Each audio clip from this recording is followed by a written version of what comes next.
E aí, pessoal, tudo bem? Vamos seguir? Então, já falamos de lançamento horizontal, vou falar agora de lançamento oblíquo. Pessoal, lançamento oblíquo é quase igual ao horizontal.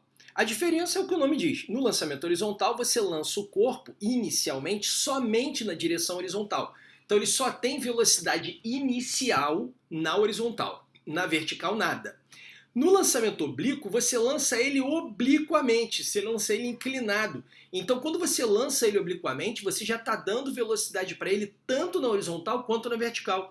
Então, ele passa a ter velocidade inicial tanto na horizontal quanto na vertical. Vamos ver como é que funciona essa história do lançamento oblíquo. Dá uma olhada aqui, ó.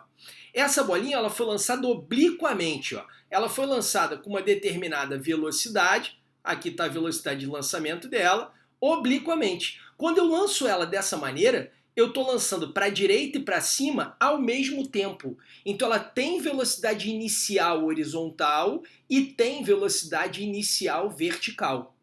Então, mais uma vez, nós temos dois movimentos concomitantes, dois movimentos simultâneos. E como a gente já viu no princípio da simultaneidade, os movimentos são simultâneos, são concomitantes, mas são independentes, de forma que eu posso estudar cada um deles separado do outro.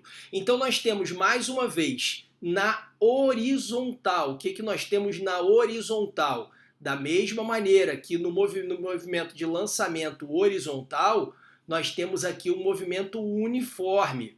Por que é um movimento uniforme? Porque a velocidade é a mesma o tempo todo. A velocidade horizontal não muda. Essa bolinha, enquanto vai viajando aqui, não tem nenhuma força empurrando ela nem para a direita nem para a esquerda. Você vai falar, ué, mas ela não foi lançada? Sim, quando alguém lança, faz uma força enquanto está lançando, enquanto o corpo está em contato com você. Quando ele perde o contato com você e vai embora, essa força acabou. Ela continua só por inércia. Então o movimento é uniforme. E na vertical, o que nós temos? Na vertical, esse corpo foi lançado para cima, verticalmente para cima.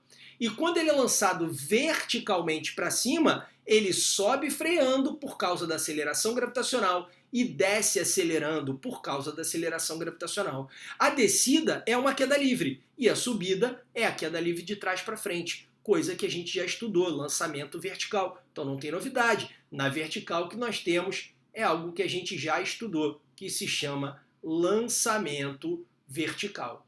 Conforme o corpo vai subindo, ele vai freando de acordo com a aceleração gravitacional. No caso aqui na Terra, ele vai freando de 10 em 10 a cada segundo. Ele atinge o ponto mais alto, para, verticalmente falando, ele para e depois ele desce acelerando de 10 em 10 a cada segundo. Então, já que o movimento na horizontal é uniforme e na vertical é um movimento diferente, é um movimento que tem aceleração, a gente vai estudar eles separadamente. Só que a velocidade de lançamento está oblíqua, nem horizontal nem vertical. O que eu vou fazer? Vamos decompor essa velocidade inicial. Então essa velocidade inicial ela vai ser decomposta e vai gerar duas componentes. Uma componente vertical, que é essa aqui, ó, velocidade vertical, que eu vou chamar essa velocidade vertical de Vy, e nós temos uma componente horizontal, que vai ser essa aqui, ó, a velocidade horizontal. Essa velocidade horizontal que eu vou chamar de Vx. Tá? Vai ser importante também para a gente resolver o problema que a gente saiba essa inclinação aqui, ó, o ângulo de inclinação do lançamento, que eu vou chamar de ângulo θ. Porque aí a gente vai poder fazer a decomposição dessa velocidade de lançamento. E você lembra como é que faz a decomposição? Olha só, a componente Vx ela está colada no ângulo θ. Se ela está colada no ângulo θ, ela leva seno. Então a componente cosseno. Então a componente Vx, ó, colada cosseno. V cosseno θ. E a componente Vy, percebe que ela está separada do ângulo θ. E quem está separado leva seno. Então Vy seria V seno de θ. Então a primeira coisa a fazer nesse problema seria decompor a velocidade para ter as duas componentes. Quando eu falar de horizontal, eu vou pensar no Vx. Quando eu falar de vertical, eu vou pensar no Vy. Tudo bem? Na horizontal, o movimento é uniforme e na vertical é um movimento uniformemente variado, com aceleração gravitacional. Então acompanha isso aqui, olha só. Vamos olhar para essa bolinha em outras posições aqui durante o lançamento. Por exemplo, vamos olhar quando ela chegar aqui, vamos olhar quando ela estiver aqui, vamos olhar quando ela estiver aqui no ponto mais alto da trajetória, vamos olhar quando ela estiver aqui, vamos olhar quando ela estiver aqui, e vamos finalmente olhar quando ela estiver já chegando ao solo. A velocidade horizontal, pessoal, ela não pode mudar, porque a gente está falando que horizontalmente o movimento é uniforme. Então essa mesma velocidade que ele tinha no início, quando ele foi lançado, ele vai ter o tempo todo igual. Ó. Essa velocidade não pode mudar, ela tem que ter o mesmo valor em todos os pontos. É a mesma velocidade desde o lançamento. Ela não muda, porque horizontalmente o movimento é uniforme. Então essa velocidade aqui, ela vai se manter igual o tempo todo, movimento uniforme. E na vertical? Na vertical ele freia na subida e acelera na descida. Então ele começou com essa velocidade, quando chega aqui ele já tem um pouco menos de velocidade, aqui ele já tem menos ainda. Quando chega aqui já não tem nada, parou para começar a descer. Agora ele começa a descer, ó, velocidade bem pequenininha, depois uma velocidadezinha já um pouco maior e aqui uma velocidade já maior. Então na vertical ele vem freando na subida, zera no ponto mais alto e acelera na descida. Atenção, se alguém te perguntar qual a velocidade no ponto mais alto, assim, genericamente, qual a velocidade da bolinha no ponto mais alto? Não é zero. A parte vertical é zero, mas a horizontal está lá. Então a velocidade do corpo no ponto mais alto da trajetória é o Vx, é a componente horizontal, que não muda nunca. A parte vertical aqui zerou, não tem mais, mas a parte horizontal continua lá. Então essa bolinha não para no ponto mais alto. Verticalmente ela para, mas horizontalmente ela continua. Então genericamente eu não posso falar, a bolinha para no ponto mais alto? Não. Agora, verticalmente ela para? Sim, verticalmente ela para. Tudo bem, pessoal? Beleza? Vamos seguir? Essa altura é o que a gente chama de altura máxima alcançada e esse é o alcance horizontal. Vamos fazer um exemplo para ficar mais claro para vocês. Olha esse exemplo. Nós temos uma bolinha que foi lançada com uma velocidade de 50 metros por segundo, fazendo um ângulo de 37 graus com a horizontal.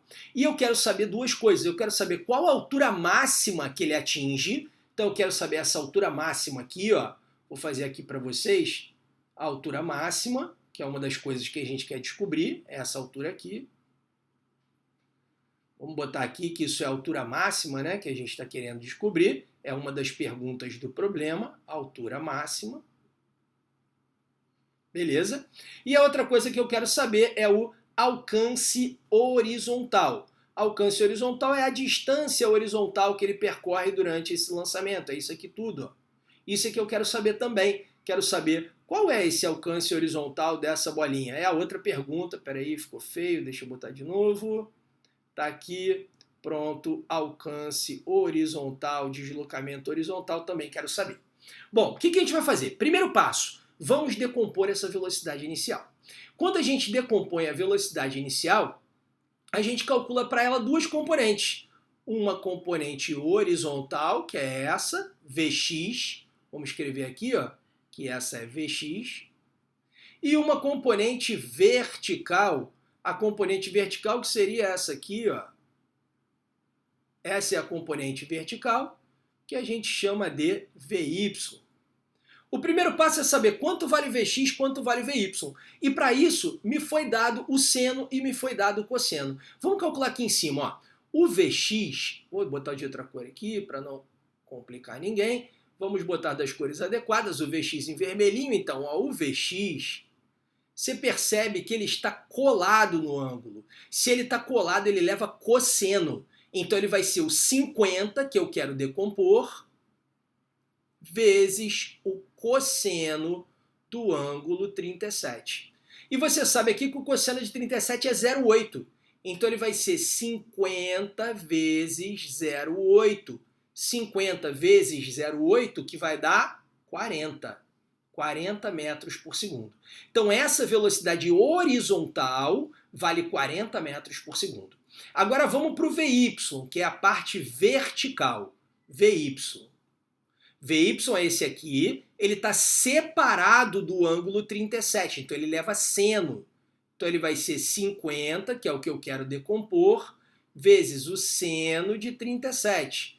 E o seno de 37 está dito aqui, ó, vale 0,6. Então é 50 vezes 0,6, que vai dar 30 metros por segundo. Então essa velocidade vertical vale 30. Decompondo a velocidade, nós temos as duas componentes, né? Nós decompusemos a velocidade e essa velocidade de 50 sumiu, porque ela foi substituída pelas duas componentes. Eu sumo com 50 daqui, porque no lugar dele eu coloquei as duas componentes, horizontalmente 40 e verticalmente 30. Tudo bem?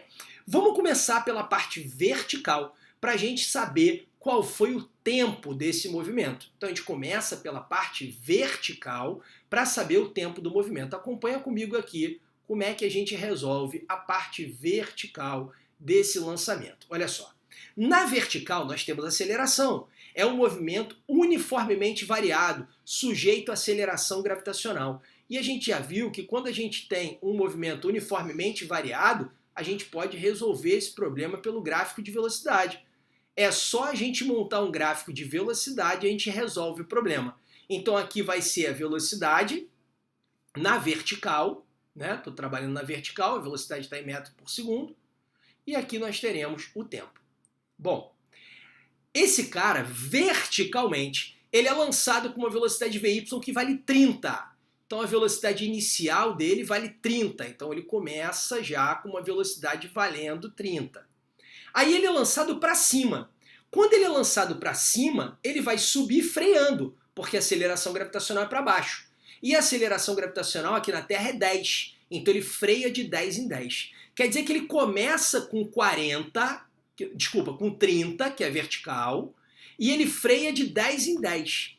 Quem começa com 30 e vai freando de 10 em 10, vai perdendo velocidade de 10 em 10, vai perder toda ela com quanto tempo? 3 segundos. Ele estava com 30, um segundo depois vai estar com 20, mais um segundo depois 10, mais um segundo depois 0. Então ele chegou aqui ao ponto mais alto da trajetória. Então o gráfico dele vai ser alguma coisa assim, ó. Ele começa com velocidade 30, vai freando, peraí, deixa eu só mudar aqui o formato. Ele vai freando até chegar com velocidade 0 ao ponto mais alto, na vertical. O ponto mais alto, velocidade 0. Só que a gente sabe que vão ser 3 segundos porque ele freia de 10 em 10. Muito bem. E a gente sabe que o deslocamento num gráfico VT é a área do gráfico. Então essa área aqui vai me dizer qual foi o deslocamento dele. Quanto que ele andou na vertical, quanto que ele subiu. E o que ele subiu é justamente a altura máxima. Então a área desse gráfico vai me dizer qual foi a altura máxima alcançada por esse cara. É a área de um triângulo, pessoal. A área do triângulo é fácil. É base vezes altura sobre 2. Então é 3 vezes 30 sobre 2. Então isso aqui vai dar 45 metros. Pronto. Essa é a altura máxima. Então já descobri duas coisas. Já resolvi a letra A, a altura máxima alcançada por ele, 45 metros, e já resolvi o tempo do movimento. Porque eu descobri que daqui até chegar ao ponto mais alto, ele leva 3 segundos. Então, se ele leva 3 segundos nessa subida, ele leva mais 3 na descida. Então, o tempo total desse movimento é de 6 segundos. Isso aqui é só o gráfico da subida, enquanto ele freia até chegar ao ponto mais alto e zera no ponto mais alto. Então, esses 3 segundos correspondem ao tempo de subida. 3 para subir, 3 para descer, o tempo total seria 6 segundos, mas ele não me perguntou, mas eu já sei. Outra coisa importante, percebe que o tempo total do movimento dele eu já sei, mesmo sem ter usado o Vx, a parte horizontal. Isso quer dizer que o que determina o tempo que esse cara leva para chegar aqui é a velocidade vertical, é o 30, não é o 40. Esse 40 não influencia no tempo que ele leva. O que influencia no tempo que ele leva é o VY, é a velocidade vertical, que nesse caso é 30. E chegar nesse tempo é muito mole, ele foi lançado com 30, freia de 10 em 10. Então em 3 segundos ele sobe, 3 segundos ele desce, tempo total 6 segundos. Tudo bem? O tempo depende da vertical, não depende da horizontal. Agora vamos na letra B, quero saber o alcance horizontal. Se eu quero saber o alcance horizontal, vamos trabalhar com a parte horizontal desse movimento. Lembrando que na horizontal nós temos um movimento uniforme. E você já sabe que o movimento uniforme é aquele onde a velocidade é sempre a mesma. E você sabe que se a velocidade é sempre a mesma, é movimento uniforme, você precisa só de uma coisa: definição de velocidade. Isso resolve tudo. Todo problema de movimento uniforme sai aqui. Definição de velocidade. Velocidade é deslocamento sobre tempo. Então, pessoal, vai ser muito fácil resolver esse problema agora. Eu sei que a velocidade inicial, horizontal, a velocidade é 40, tá aqui, ó. Então, 40. O alcance é justamente o que eu quero descobrir, ΔS. E o tempo é o tempo total. O tempo total eu sei que são 6 segundos, 3 para subir, 3 para descer. Então, o alcance horizontal foi de 240 metros. Pronto, resolvi a letra B. Tá vendo como é simples? Olha só, e se ele perguntasse pra gente qual a velocidade no ponto mais alto da trajetória? Aqui, ó. Qual a velocidade quando ele passa por aqui? Lembra, não é zero. A parte vertical é zero, mas a parte horizontal continua lá o tempo todo. Então, se a velocidade horizontal do lançamento era 40, aqui em cima ela continua sendo 40 e a vertical zero. Então, se a horizontal é 40, a vertical é zero, então a velocidade total nesse ponto é 40. A velocidade no ponto mais alto é sempre o Vx. É sempre a mesma velocidade daqui, ó, porque essa componente horizontal não muda nunca, é a mesma o tempo todo, e essa vertical vai zerar no ponto mais alto da trajetória. Tudo bem? Bom, só mais um exemplo aqui para a gente finalizar. Nesse último exemplo, é um exemplo mais conceitual, que tem a ver até com o que eu acabei de resolver. Ele fala o seguinte: um goleiro pode bater o tiro de meta de 4 maneiras diferentes. Em qual delas a bola chega mais rápido ao solo? Eu botei 4 trajetórias para você, ó. Essa trajetória vermelha, essa azul, essa verde e essa laranja que está parecendo vermelho também, tá? Então vou dar nome para essas trajetórias aqui para a gente poder responder a questão, ó. Trajetória A, que é essa vermelha, a trajetória B, que é a azul, essa azul aqui é a B, a trajetória C, que é a verde, tá aqui a trajetória C, e a trajetória D, que é a trajetória laranja. Eu quero saber em qual dessas trajetórias a bola chega primeiro ao solo, chega mais rápido ao solo. Olha só, pessoal, preste atenção. Meu desenho ficou horrível, porque desenhar essa pranchetinha não é fácil, mas era para ser tudo parábola, tá? A trajetória sempre parabólica. Ficou torto pra caramba, mas tá bom. Olha aqui. Lembra que eu falei para vocês, no exemplo anterior, que o tempo do movimento depende só da parte vertical, não depende da horizontal. O que determina o tempo é a parte vertical. E essa parte vertical, vamos voltar lá, é também o que determina a altura. Lembra que esses 45 metros eu calculei na vertical. Então a vertical me determina tempo e altura. Tempo e altura não tem nada a ver com a horizontal, só dependem da vertical. Então, quando eu olho para essas possibilidades do goleiro bater o tiro de meta, eu percebo o seguinte: nessa letra A foi onde ele foi mais alto. Quanto mais altura, mais tempo. Então esse cara, como ele foi mais alto, ele é o que leva mais tempo para cair no solo. Você vai falar, pô, mas ele caiu mais perto que todos os outros. Beleza, mas ele foi o que foi mais alto. Quanto mais alto, mais tempo ele leva para bater no solo. Aí você olha para o B e a altura máxima dele está aqui, ó, menor do que o A. Então já sei que se ele atingiu uma altura menor, ele também levou um tempo menor. Ele foi até mais longe que o A, mas ele gastou menos tempo porque a altura foi menor. Já o C foi mais baixo ainda. Se foi mais baixo, menos tempo ainda. E o D foi mais alto que o C, foi mais ou menos a mesma altura do B.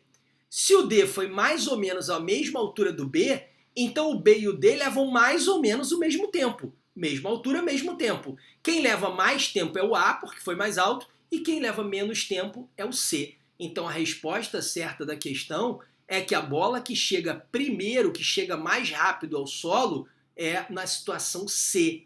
Porque nessa situação C, ele alcançou uma altura menor. E quem alcança a altura menor é que levou menos tempo.